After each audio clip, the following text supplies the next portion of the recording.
This house looks fine from the street, but a look inside tells a different story.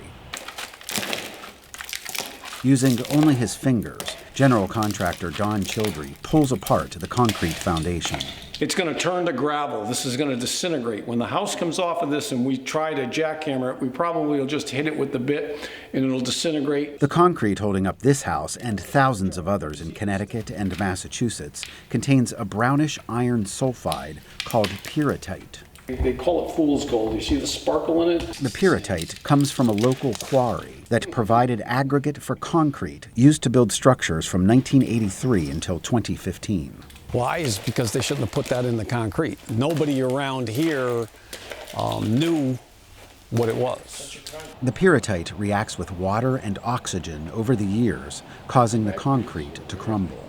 Unfortunately, this entire neighborhood, I don't know if you've known, everybody's infected, so.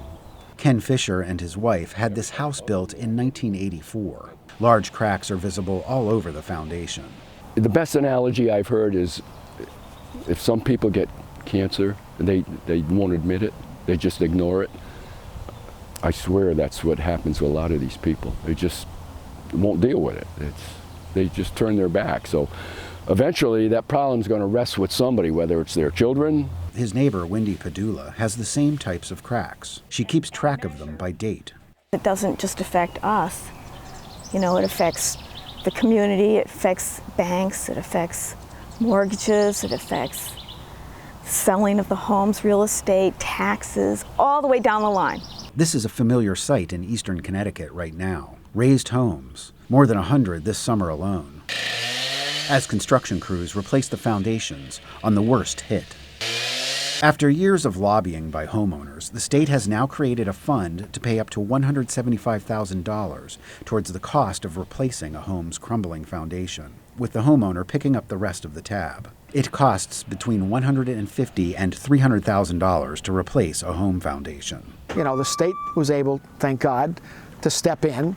FEMA and most home insurance companies have refused to pay for what many homeowners describe as a natural disaster. I mean, it's no different than a flood that comes every 500 years. Peter Brenn has had to put in thousands of dollars of his own money, but he's happy that his home, like many people, his and his wife's biggest investment, will not go to waste. This was our dream house. It's water over the dam. You know, we're going to move on.